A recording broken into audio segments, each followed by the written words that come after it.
What if Rogal Dorn and Perturabo were actually friends? What if they never had any of the Legion rivalry? The Legions were actually in a brotherhood with each other. What if Perturabo and Rogal Dorn were actually the closest of all of the Primarch brothers? In this video, I want to talk about something that I've always wondered. What if the Iron Warriors and the Imperial Fist worked together and actually stopped Horus and his heresy? Now, I must say that we've actually had a glimpse of what happens when the Imperial Fist and the Iron Warriors work together, and it's wonderful. It's actually a beautiful tale.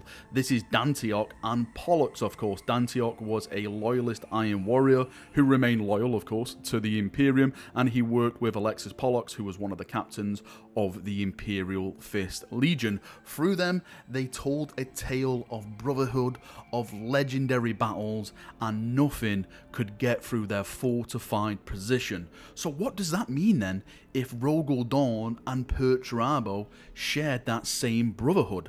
Would this be the most defensible position known in the galaxy?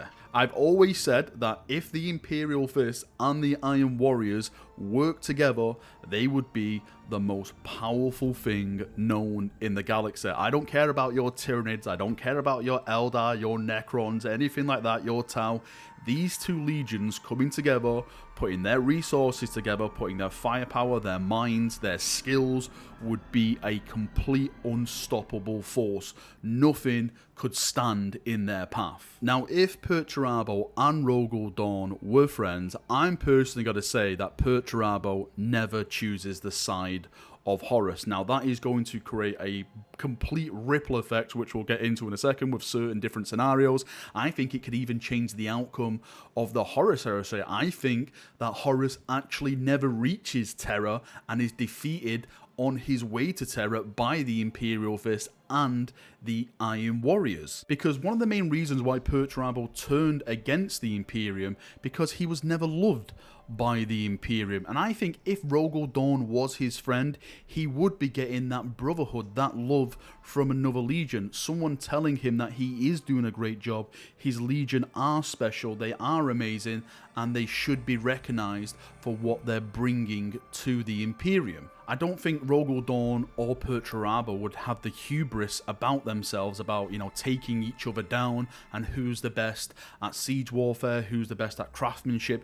You wouldn't have that. You would have two brothers who respected each other in their traits, in their art of war, in their craftsmanship. So the ripple effect of Perturabo not joining Horus is huge. I only think Horus got as far as he did is because of Perturabo and his methods, his warfare of breaking down forces and overcoming them. So I think the first ripple effect is Olympia. I don't think Olympia would have gone the way it did. I don't think Perturabo would have gone and exterminated everyone on that planet. I think he would have had a more level-headed approach. Maybe Rogal Dorn would have given some counsel saying, you know, this is not the best way to do it.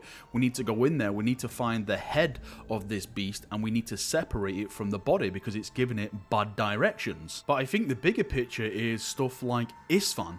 If you don't have the Iron Warriors at Isfahan, then you see some of the main forces at Isfahan coming through quite unscathed. What I mean by that is that Perturabo was one of the key legions that destroyed the Salamander Legion. He basically nuked the Salamanders, erasing most of that legion.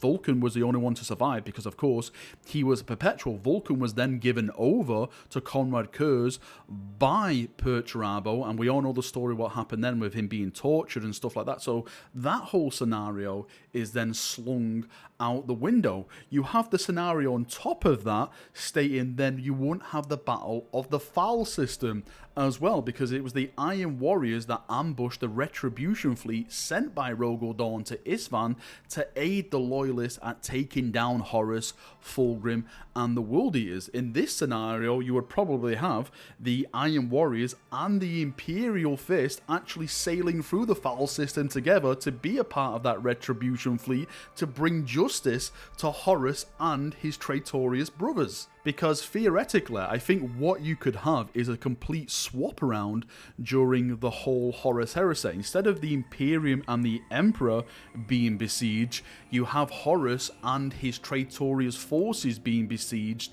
on Isstvan, because as I just mentioned, the retribution force that was sent for Dorn no longer has any obstacles. I will go as far as saying maybe it is Dorn and Perturabo leading these retribution forces. They actually land on Isstvan themselves and they begin to siege Horus and try to get him out of his fortress to bring him to heel to answer for his heretical crimes. I still think that most of the narrative goes the way of the traitors. Like, I think Manus still loses his head. I still think that the loyalist forces who land on Isstvan are still ambushed by the Night Lords, the Word Bearers and everyone like that, and they lose a big chunk of their forces. But with the arrival of the Imperial Fist and the Iron Warriors, this is what turns the tide.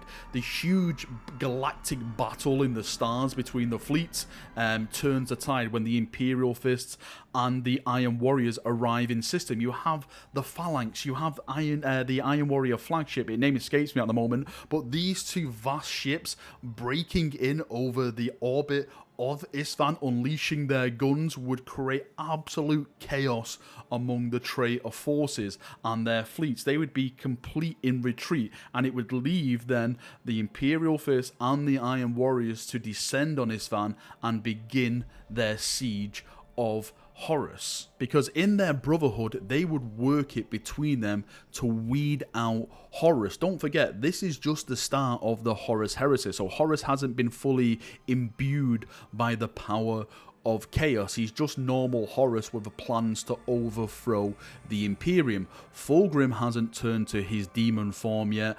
Angron hasn't turned to his demon form yet. Mortarion hasn't turned to his demon form yet. So you normally don't have chaos that much involved in this.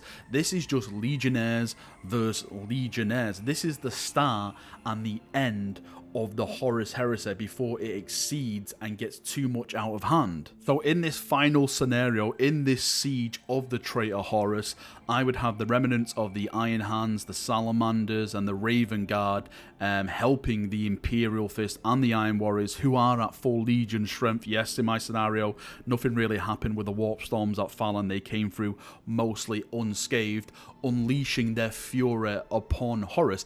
And I think it'll be down to Rogal Dorn and Perturabo themselves, like double team Horus. Like, they bring him to heel. Maybe they kill him, maybe they wrap him in chains. I definitely see like Fulgrim, Mortarion and Angron being absolutely slaughtered. Maybe Fulgrim is cast to the Iron Hands and the Iron Hands behead Fulgrim just like their Primarch was beheaded, you know, tit for tat, justice for justice. Maybe the rest are just like put in chains and like taken away, like Conrad Kurz and stuff like that are all taken away. The Blood Angels, the White Scars, the Ultramarines, they're twiddling their thumbs. They have literally no idea what's going on. Maybe the Blood Angels are still sent to Cygnus Prime and they deal with what they deal with, but they come out as they did, unscathed. Gilliman is still in the Ultramar sector, literally not knowing what is going on, but at the end of the day, it is down to Perturabo and Rogal Dorn saving the Imperium. Without these two Primarchs working together, without their friendship, without their brotherhood, who knows what would have happened? Maybe the galaxy would be torn by war. Maybe 10,000 years later, we would still be in this eternal struggle of fighting against chaos and the embers of Horus's betrayal. Anyway, Chaperonios, that is enough waffling from me as always. I just wanted to make this video today. It popped into my mind when I woke up and I was like, you know what? I actually want to talk about this. What if Perturabo and Rogal Dorn were friends? How different would the Horus Heresy have been? How would it have changed? And what stuff could they have done together? All in all, I still think that if the Imperial Fist and the Iron Warriors put their differences aside, they would be unstoppable. But we all know that's never going to happen. We have to have this rivalry. We have to have this eternal war, because this is Warhammer 40,000, of course. I would love to hear your thoughts on feedback on this. Do you think stuff would have changed differently? Do you think certain battles, do you think Perturabo would have died? Do you think Rogal Dorn would have died? Post it all down below and we can have a nice little talk down there, as we always do. See you now. Have a great day and bye-bye.